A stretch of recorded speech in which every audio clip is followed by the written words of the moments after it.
Am I the a-hole for forbidding my sister to meet my child and telling my wife to butt out of the situation? So the judgment is pretty much exactly as the title suggests. I will provide context though. I, 28 male, have been married to my wife 4 years and we have a 2-year-old son together. My older sister Ariel has 2 kids with her husband. She is my only sibling, but we do not speak and haven't since my wedding 4 years ago. My wife knew I had no relationship with my sister or mother when we got together, but now it's causing an argument. We were a pretty typical family until my mom cheated my senior year of high school with a coworker. My dad moved out immediately and I moved with him. This caused a rift between me and my sister. My sister believed, since my mom was sorry and it was a one-time thing as she claimed, which I don't for a second believe, and was trying to reconcile through the church, that me and my dad's refusal to speak with her was somehow wrong. I was 18 and my sister was 20. Long story, but eventually my sister stopped speaking with my dad. I haven't seen my mom since 2016, and we have only spoken once since 2019 when she tried to invite herself to my wedding. She was not invited, but my sister was, out of courtesy. My sister didn't show up and we have not spoken since. My wife knew when she married me that my only family was my dad and my cousins. She said it was okay and she didn't care. So, a few months ago, my wife got a call from my sister's husband whom I've never met, and he said that he wanted to start mending the bridge and would like to have me come meet their kids. I said no. Well, then my sister started sending pictures of her kids to my wife and my wife sent pictures back. I told her multiple times I did not like this, and she told me she could send pictures to whoever she wants. I said that if she keeps testing my boundaries, she will be a single parent really soon, that she signed up for me as is. My wife is saying it's wrong to deprive my son of his family. I said I don't even have a relationship with my sister or brother-in-law, so why should my kid? That it doesn't make me feel comfortable at all, and I don't even know these people. Also, any picture she sends could easily be forwarded to my mom and she needed to think about that. She said she doesn't even understand why my mom can't meet her kid, and that comment alone angered me because I've explained my family drama for years, and it feels like she just ignored it. I said she really needs to think about who she wants to appease, because I'm not gonna stand for disrespect of my boundaries. My dad totally agrees with me, and is telling me I should start setting aside money now for an exit strategy because my wife's behavior is exactly how my mom used to act, and I should see the warning signs now. Am I the a-hole? Now for the top comments. Your dad cut off his own daughter and his own grandchildren because they didn't want to participate in the public shunning of his ex. I'm sorry, but your dad is an a-hole. No, my dad cut off his daughter after she wouldn't leave him the hell alone, blasted him to family friends for not taking my mom back, and tried to manipulate him by not speaking to him for months when he tried reaching out, and calling him a deadbeat even though she was 20 years old. Lol. Then she didn't show up for my wedding, and that was the final straw. Your mindset is man-hating and disgusting. Get some help. Not the a-hole.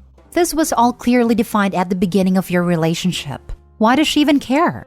Follow your dad's advice. Pretty much what I said. Why do you care? Her parents are close by. She has multiple siblings. My dad is involved. It's not like the kid has nobody. The only concern if you were to break up over this is custody. On her time, she could very well take your child to meet your mother, and there is nothing you could do about it. Sounds like his wife is doing what she wants regardless. And if she decides to take the kid to see his auntie or grandmother, she will do without Opie's consent. Next story. Am I the a-hole for telling my daughter it's okay to use her mother for money? So, I used to be married to Judy, 36 female, and we have a daughter Scarlett, 13 together. Fake names. Judy never wanted kids, but I did, and I assumed she did too. We had her and Judy completely changed. She wasn't caring towards Scarlett, they didn't bond, and she blamed Scarlett for us losing our independence. About a year after, we had a divorce and she gave me everything. It did hurt me that she didn't even want to see Scarlett once a year even. She moved to Seattle months after, started running a business, got really fit, and her cousin told me she even got laser surgery to remove her stretch marks. Since then, Judy has moved to LA and divides her time between there, London, Mumbai, and New York City. She has become a fairly famous influencer and socialite. I check her Instagram every now and then, and she's been at parties with celebrities all over the world and seems truly happy. To her credit, every time her financial situation changed, she would come back and get our child support agreement changed to give more to Scarlett. Every time she'd come, she would spend time with Scarlett. She even kept it the same, even though my new wife makes a lot more money than both of us, and we don't need it now. About 3 years ago, she started calling more to talk to Scarlett. She would also come over more, and every spring break, she comes for those 2 weeks. She phones every night unless she's in London, Mumbai, or New York, in which case she just sends a text. On New Year's, she was at some celebrity's party but still took the time to phone. Now, I'm not saying that this makes up for anything, but she has been a presence in Scarlett's life. Well, we just found out that Judy's grandfather is very ill and is going to pass away within a month, maybe early March at best. So, she's going to India for spring break for his funeral and has requested to take Scarlett with her. I'm fine with that. My wife is fine with that. However, Scarlett got really upset at the idea of spending 2 weeks in India. I pointed out her mom will take her to all the nice places. She'll get to see great things, meet that part of her family. But she said that is not fair. So I pointed out that at the very least she can get whatever she wants out of her mom in those 2 weeks. My wife overheard and said I was an a-hole for telling Scarlett that it's alright for her to use her mom for cash since she has barely been in her life. I pointed out I didn't say that, but we argued, and since then I realized what I said kind of did amount to that. Was I the a-hole? Edit. Judy never told me she did not want kids. She allowed me to believe she did. If I knew she didn't, we would never have gotten married. You're the a-hole. If Scarlett doesn't want to go, don't make her go. Advocating for taking advantage of her mother is crappy. Is it wrong to point out that even if she won't be her mom's full attention, she can still get whatever she wants for those 2 weeks? I'm not telling her to drain her mother's savings account.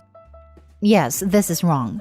You're teaching your daughter that time with people is transactional. Like if I go with mom, I get stuff, rather than allowing her to get to know her mom as a parent, not a bank account. Also, you answered your own question about why your daughter doesn't want to go. She won't be her mom's full attention. You've been her stable parent, and now you're trying to force her to be around strangers with no safety net. Her anxiety is valid. Stop forcing her because you want to be petty towards Judy. You're the a-hole. Scarlett got really upset at the idea of spending 2 weeks in India. Your kid doesn't want to go to India with someone she barely knows. Why would you push her on that? Because it's good for her. Not if she's freaked out about it. That's not a mindset where she's going to get something good from the trip.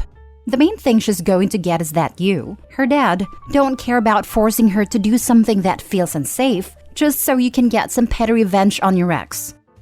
So, your message to your daughter was, it's good to let other people do things with you that make you uncomfortable as long as they pay you. Great parenting. No way that message could go wrong. You're the a-hole. What I meant was, her mom can give her anything on that trip, and probably will give her that, so there's no harm in her going. Next story. Am I the a-hole for asking my husband to not drink on his 30th birthday? So me, 25 female, and my husband, 29 male, are expecting a baby somewhere in the next few weeks. I'm currently 35 weeks pregnant, and my husband's birthday is in 2 weeks. We were discussing the event yesterday, and I absolutely don't mind him celebrating it, and is very excited because it's his 30th. But I told him that since it's pretty close to my due date, I want him to not drink in case he needs to take me to the hospital. Now, I know the chances of that happening exactly then are slim, of course, but it's not impossible. I told him that I don't want to have to be taken by a cab and I want him to take me, as I don't want to be screaming in pain and potentially wetting myself in someone else's car. He said I'm being silly, and that there's no way I would go into labor in that time frame when he will be celebrating, and that he should be able to enjoy a drink with his friends, and that is not fair. I told him I haven't enjoyed a drink in 8 months, and it's really not a big deal. Am I an a-hole for asking him this?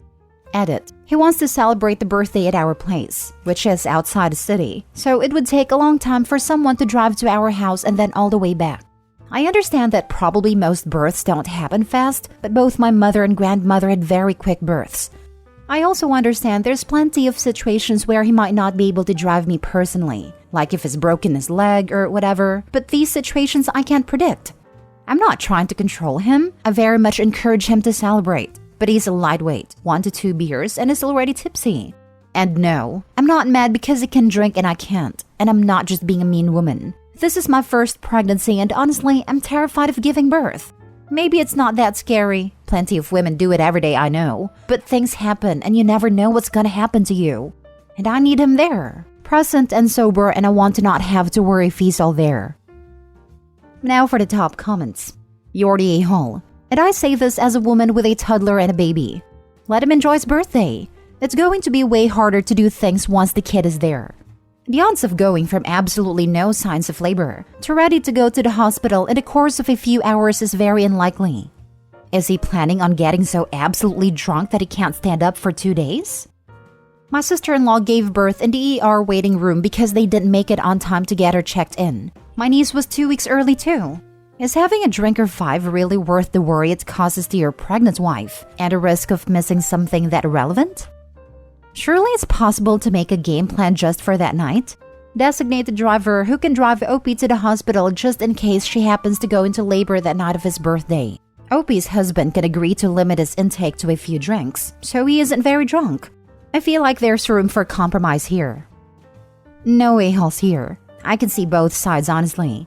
It's a big date. Can you make arrangements for someone else to take you in the unlikely case that you go into labor? OP explains that she doesn't want to be in that vulnerable position in front of someone else, which I think is totally valid. It's not unreasonable to expect the child's other parent to be able to take her to the hospital. Not the a-hole. I can see how it might be awful for him, but if he can't make small sacrifices now, he's in for a rude awakening once he's a father. I'm sorry, but 1 drink is not the end of the world. The odds that she goes into labor within 2 hours of him having a drink or 2 on his birthday at 37 weeks pregnant is so low. I'm a father of 2 kids. I still occasionally have a drink or 2. Being a parent doesn't mean being dead. Last story. Am I the a-hole for missing an actual emergency because I turned off my phone to avoid my wife's unnecessary contact attempts during my tech-free weekend? My best friend 31 male and I 27 male have a tradition of taking a yearly weekend trip together that's phone-free. We've been doing this for a decade now. These weekend trips consist of us staying in a suite and exploring the city, not traversing the wilderness, so it's not like we're completely disconnected. Still, we like to keep one on hand for navigation and emergency purposes, and it would usually be friend's phone that we brought along. Friend and I left for our trip this year 2 Fridays ago to make sure for the long weekend. This was the first time I've gone on one of these trips since my wife and I moved in together, got engaged, or got married. However, we were dating for the last 2 years worth of trips, 2021 and 2022, and she seemed fine during that time. I would just tell her I was going to be busy for the weekend and she'd leave me alone. I understand that there are different expectations once you get married, but I didn't expect for the 180 in behavior. My wife all but demanded I take my phone as well, in case she needed to get a hold of me despite her having friend's number. I let her know I had arrived, and immediately after that she was texting me and asking me how things were. Then again, asking me another question when I didn't respond to the first one. I eventually muted our text conversation because I was sick of the phone buzzing. She called me a few hours later and asked why I wasn't responding to her texts. I reiterated that this was supposed to be a no-phone weekend and kept the call short despite her trying to drag out the conversation. She called me once more after this. When I answered and found out it wasn't an emergency, I simply turned off my phone. The calls then started coming in from my friend as well, and it followed suit. We spent the rest of the weekend with our phones off until the drive back on Monday. I called my wife and informed her when we were about 30 minutes away from my place, and she was furious. She said that there ended up being an emergency as her sister got into a car accident that won't affect her long term but still resulted in broken bones, and that I had just ignored her the entire time when she needed me. I told her that I was very sorry to hear about her sister, but it wasn't my fault she had essentially forced my hand into cutting off means of communication. She went to stay with a friend before I arrived home that night and has since came home, but she's still fuming. Am I the a-hole? Edit. I'm politely asking everyone to stop making harmful accusations about my friend and the nature of our relationship when we were younger. It's making me uncomfortable, and not in the I'm having an epiphany way you guys are hoping, but in the you're jumping to incredibly crude conclusions about someone I love and trust, based on a tiny snippet into our life. Not the a-hole. Her sister getting into what sounds like a relatively minor car accident is not an emergency. This is beyond ridiculous. How is it different from you being in another country and having no service or something? People are allowed to still live their lives despite being married. You're not tethered to your spouse. Oh yeah, minor broken bones aren't an emergency. Definitely not the least bit life-threatening or altering or anything. I agree the wife should have respected boundaries, but it's not exactly minor and can be very scary for not only the person, but the people waiting on word from the doctor during/after surgery, which is also not minor. So I can see why she's mad she couldn't contact him. Again, her fault for not respecting boundaries. Not the a-hole. I have the odd feeling that she almost wanted there to be an actual emergency so she could feel justified in bothering, and might have created one if it didn't occur naturally. She desperately doesn't want you away from her. You'll need to have a serious conversation about that. I had a similar thought that she was sabotaging the tech-free weekend. If friend can't relax because he's fielding texts, then Opie can't relax either, and it's a win for her. She sounds awfully insecure and exhausting. I second the insecure comment. It's as if she had to keep in constant touch with Opie because she suspected something. Okay, but she's insecure because in the comments he implies he used to date his friend. Am I the a-hole for continuing to cheat on my wife with a guy who groomed me when I was underage?